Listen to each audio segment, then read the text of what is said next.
오늘은 민수기 4장으로 말씀 전하도록 하겠습니다. 오늘 본문을 보면 하나님께서는 성막에서 봉사할 레위 사람들의 수를 따로 계수하게 하는 내용을 다루고 있습니다. 레위 지파 중에서 고핫과 게르손과 무라리 자손의 계보를 기록하고 있는 것입니다. 성막의 이동이 특별한 일이 아니고서는 약속의 땅 가나안에 들어가면 다시 어쩌면 이동할 일이 거의 없기 때문에 어찌 보면 이 광야 생활에서의 임시직이다 이렇게 여겨질 수도 있을 것 같습니다. 물론 임시직은 아닙니다. 왜냐하면 이후에 사무엘서에서도 블레셋에게 언약궤가 탈취당한 사건이 있었는데 돌아올 때 이 방법을 따라야 했기 때문에 임시직은 아니라 계속해서 이어져 가는 이런 직분이었죠. 그런데 표면적으로 보기에 광야 생활할 때에만 필요하다 여겨질 정도로 언약궤가 옮겨지는 일은 많지 않았기 때문에 이들의 업무가 잠깐만 필요했던 것은 아닐까 그렇게 생각이 되는 것입니다. 이렇게 명확한 규정을 주시면서 언약궤 이동은 고핫 자손이다라고 명령하신 것은요.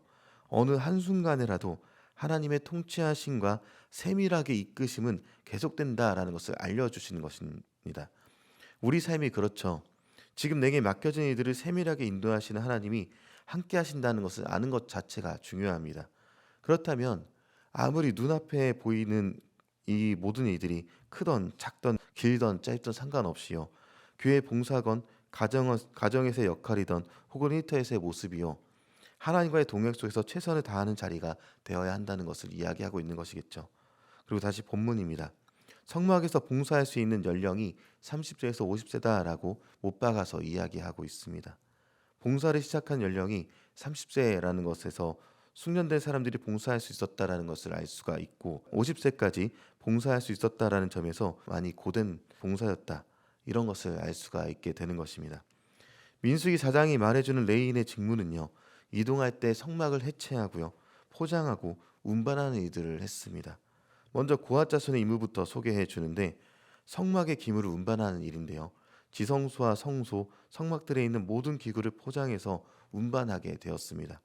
성막의 기물은 거룩한 것으로 레위인이 만질 수가 없었기 때문에 포장하는 일까지는 제사장들이 수행해야만 했습니다. 그리고 제사장들이 기물을 포장해서 주면요. 레위인들이 옮기는 역할을 나누어졌던 것이죠. 그리고 이 일에 경중이 있는 것은 아닙니다. 제사장이 언약궤를 움직이는데 만질 수는 없다라고 제사장이 움직이는 것이 아니라 고핫 자손이 했어야만 했던 것입니다. 하나님이 맡겨주신 일에 대한 책임을 다하는 그런 자세가 필요하다는 것이죠. 우리가 그렇습니다. 내게 맡겨주신 역할은요. 그 누가 대신해 주는 것이 아닙니다. 하나님께서 주신 부르심임을 생각해 보면서 내 삶에 최선을 다해서 내게 맡겨주신 역할이 어떤 것이든 상관없이 최선을 다해 감당해야 되는 것이 우리가 해야 될 일들인 것이죠. 가장 거룩한 지성소에 있는 증거계의 경우는요. 지성소 입구에 휘장을 먼저 덮고요. 그 위에 해달의 가죽으로 덮었습니다. 그 위에 다시 순천색 보자기를 덮은 후에 채를 끼워서 운반하는 내용을 다루고 있습니다. 성소의 기물들은요. 청색 보자기를 싸고 그 위에 해달 가죽으로 덮었습니다. 또 성막들에 있는 기물은요. 자색 보자기로 덮고 역시 해달 가죽으로 덮게 됩니다. 이렇게 마무리가 된 후에 고핫 자손이 와서 성물을 어깨에 메고 옮겼다라고 기록하는 것이죠. 그리고 이 일들은 제사장 엘르아살의 지휘하에 이루어졌다 이렇게 말하고 있습니다. 고핫 자손은 성막의 거룩한 기물들을 운반했기 때문에 특별히 조심해야 된다라고 한 번 더 경고해 주기도 합니다. 자칫 지성물을 보거나 만지면 죽을 수 있었기 때문에 제사장들이 고핫 자손이 죽임을 당하지 않도록 특별히 관심을 갖고 지휘하는 내용들이 있었던 것입니다. 그 이후입니다. 다음으로 게르손 자손과 무라리 자손에 대해서 이야기를 합니다. 게르손 자손의 임무는요. 성막에서 청과 가죽 등을 운반하는 일들을 맡았고 또 무라리 자손의 임무는요. 성막의 기둥, 널판 등을 운반하는 일들을 맡았습니다. 게르손과 무라리 자손은요. 제사장 이다말의 지휘를 받아서 봉사했다. 이렇게 기록이 되고 있죠.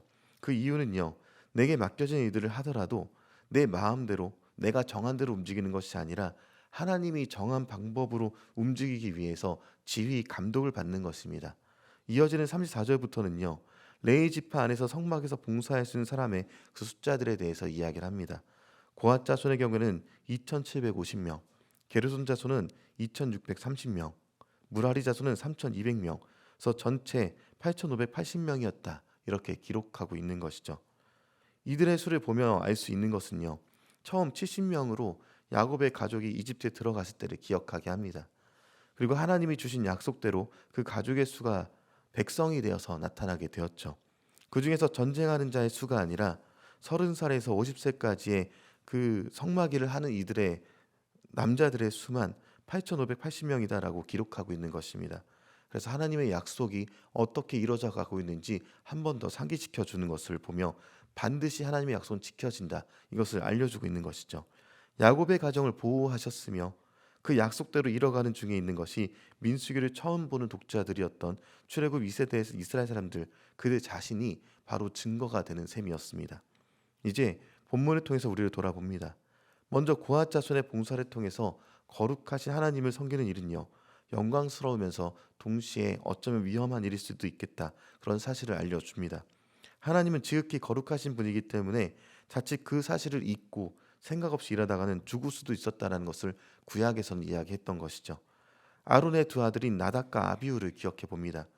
레위기 10장에서 하나님께서 지시한 것과는 다른 불로 향을 피워서 봉헌한 까닭에 노염을 사서 심판당할 죽게 된 일이 있었습니다. 사무엘서에서 보면요, 블레셋에게 여호와의 언약궤를 뺏겼다가 다시 예루살렘으로 돌아오게 될 때에 하나님이 명하시지 않은 다른 방법으로 언약궤를 옮겼던 일이 있었습니다.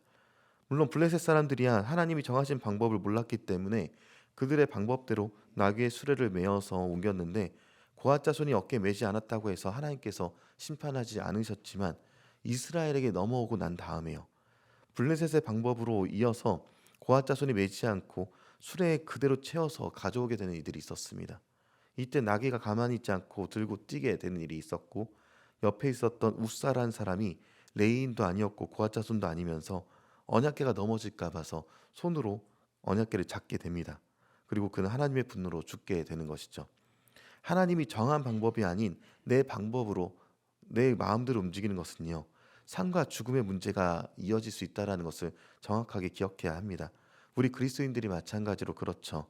하나님이 정한 방법인 예수님을 통해서만 구원을 얻으며 생명을 얻을 수 있다는 것을 기억해야 하는 것입니다. 또 두 번째로 성막에서 봉사할 수 있는 사람들의 연령을 지정해 주셨다는 것을 생각해 볼 때 우리는 하나님을 섬기며 봉사할 수 있는 기한이 어쩌면 정해져 있을 수도 있겠다, 그렇게 여겨집니다. 언제까지나 지금 맡은 일을 할 수 있는 것은 아니고 우리 마음대로 정할 수 있는 것도 아닙니다. 그때에 맞는 일들이 따로따로 있는 것이죠. 그렇기 때문에 오늘 우리에게 섬길 수 있는 기회를 주셨을 때 지금 우리에게 주어주신 모든 일들에 감사함으로 성실하게 감당할 수 있어야 하는 것입니다. 그리고 하나님께서는요, 다양한 봉사를 우리를 부르셨습니다. 고앗은 둘째 아들이지만 성물을 운반하는 가장 중요한 일을 맡게 되었습니다.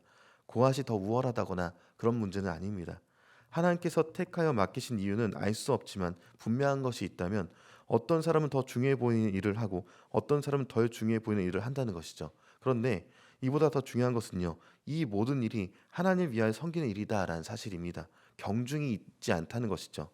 그래서 우리의 눈에는 차이가 있을지 모르겠지만 하나님께서 맡기신 모든 일은 모두 다 중요하며 동일하게 귀하고 중요한 일로 봐야 합니다.